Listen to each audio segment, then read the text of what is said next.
आदरणीय डॉक्टर परमात्मानंद जी, उनकी पत्नी अनुराधा जी, मौर्य समाज उत्थान समिति के अध्यक्ष लालजी वर्मा, महामंत्री गौरीशंकर एडवोकेट जी और अन्य मंच पर मंचासीन अतिथियों और समस्त बंधुओं से जो बैठे हुए हैं, कुछ बातें तो मैं बताना चाहूँगा। अभी मैं मौर्य समाज उत्थान समिति के व्हाट्सएप पर एक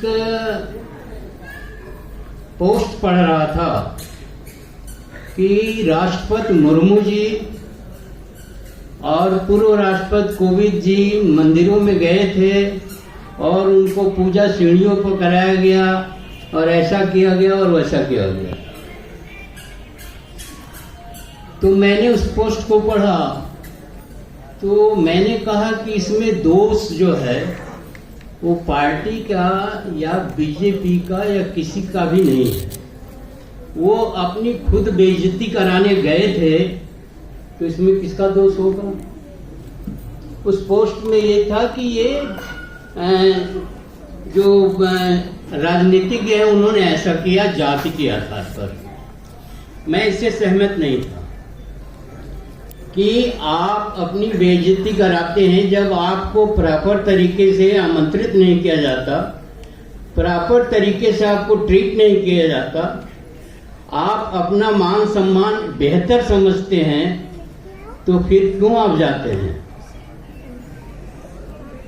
तो इसी तरह से समाज के अंतर्गत जो फैली हुई बुराइयां हैं उसके लिए वो दोषी नहीं है जो ऐसा करते हैं, क्योंकि उनका एक उद्देश्य है, उनका एक स्वार्थ है, उनकी एक मंशा है, उनका एक कल्चर है। तो आप क्यों करते हैं उनको फॉलो? आप क्यों उनके पीछे लग्गू बनते हैं? मैं बात मंदिरों की कर रहा हूं, मैं बात रीति रिवाजों की कर रहा हूं, मैं बात त्योहारों की कर रहा हूं, मैं बात परंपराओं की कर रहा हूं। मैं बात परंपराओं में बहुत सारी चीजें हैं, कुंभ है, अंत्येष्टि भोज करते हैं आप, और इस तरह के मुंडन संस्कार करते हैं आप। बहुत सारी बुराइयां हैं जिनका मैं विरोध करता हूं। मैं फिलहाल तो मैं बेसिकली इंजीनियर हूं, इलेक्ट्रिकल इंजीनियर, रिटायर्ड हूं गवर्नमेंट सर्विस से। मुझे तब तो नहीं समझ में आता था, लेकिन अब समझ में आता था। तो मैं एक यूट्यूबर भी बन गया।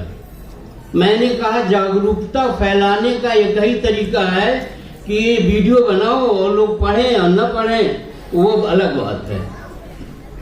तो आप क्यों जो है अंतिम संस्कार जिस तरह से करते हैं, क्यों आप अपने को गुलाम बना के रखते हैं, क्यों आप रास्ते जो बनाए हुए हैं उस पर चलते हैं, उसके लिए दोषी आप हैं।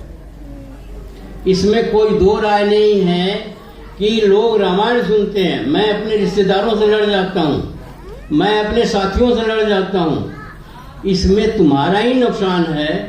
एक तो मानसिक गुलामी है, आर्थिक रूप से विपन्नता है और बहुत सारी बुराइयां हैं। पहले तो हम कहेंगे आप इस पर गौर करिए, आप इन बुराइयों को फॉलो मत करिए। इसमें आपका धन भी खर्च होता है, मानसिक गुलाम भी बनते हैं और आप दोयम दर्जे के नागरिक बन जाते हैं। आप प्रथम दर्जे के नागरिक नहीं हैं। आपको एक उपाधि मिली हुई है पिछड़ा और दलित, और आप 80% हैं। ये एक शर्म की बात है। आप जब तक उनके चंगुल से बाहर नहीं आएंगे, जब तक आप उनके अपने विचार नहीं उन पर थोपेंगे तो कैसे चलेगा। पहली बात हो गई, हम ढोंग पाखंड आडंबर के घोर विरोधी हैं। ये सन्यासी पूरे पॉलिटिक्स करते हैं। हमारे मुख्य अतिथि जी आ रहे हैं, हमारे माननीय भी हैं, हमारे नेता भी हैं, हमारे सर्वे सर्वा। जिस तरह से वो ढोंग पाखंड आडंबर का विरोध करते हैं वो सराहनीय नहीं, सराहनीय है, बहुत सराहनीय है। और आपको अपने नेता को ही फॉलो करना चाहिए नेता किस तरह से बोल्ड तरीके से उसको विरोध करते हैं। उन्होंने विरोधी दल के नेता के पद से छोड़ा। मैंने इनका एक इंटरव्यू लिया, मैंने पूछा आप नेता विरोधी दल थे बसपा में तो क्यों छोड़ दिया आपने, मंत्री का दर्जा था आपका। बोले मायावती जी ने एक दिन बुलाया और कहा कि अब आप न तो बिरादरी की मीटिंगों में जाएंगे और नहीं आप अपनी पार्टी की मीटिंगों में जाएंगे। मीटिंग से मतलब भाषण देंगे। क्यों, तो हम राजनीति क्या करेंगे।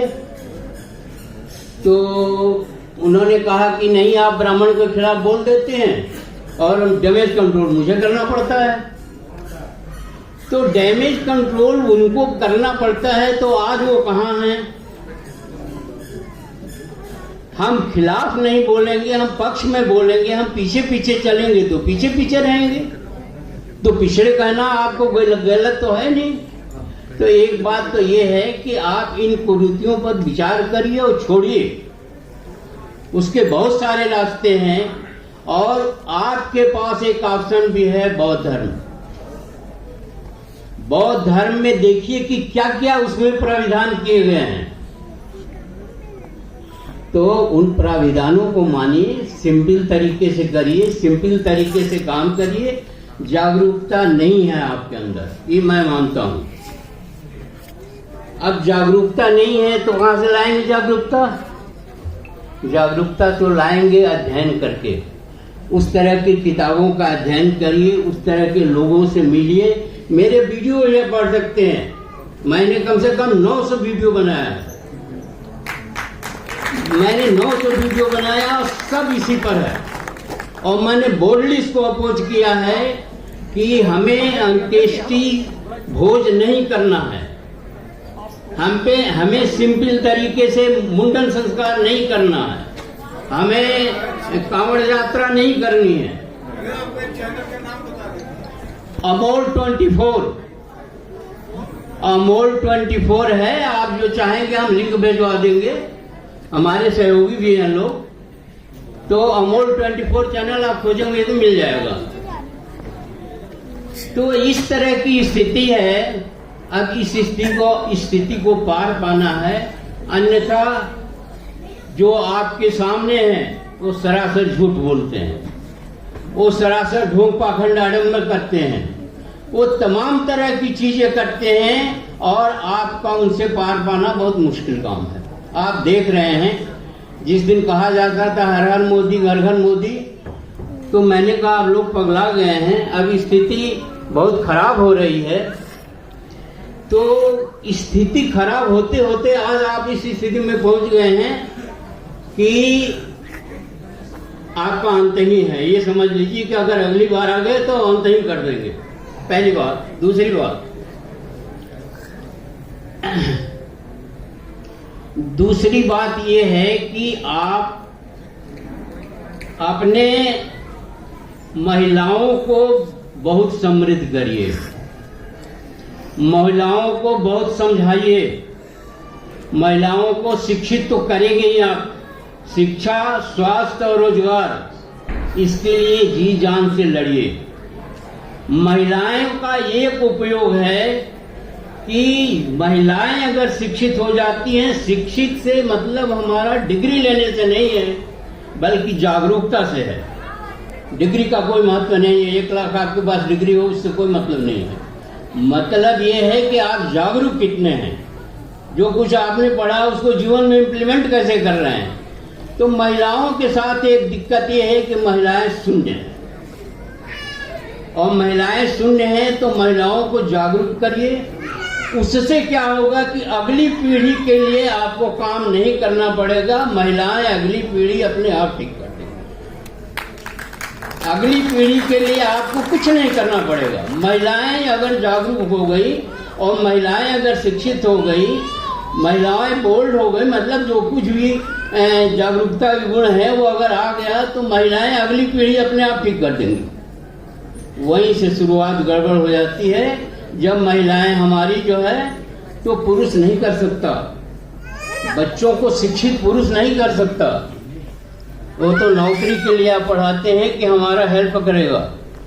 जागरूक आप नहीं करते, जागरूक महिलाएं करती हैं, परिवार महिलाएं चलाती हैं, महिलाएं नियामक हैं, रेगुलेटरी हैं, पूरे परिवार का रेगुलेशन करती हैं। मंत्री जी आ गए, मैं अपनी जिंदाबाद जिंदाबाद। हमारे बीच में आज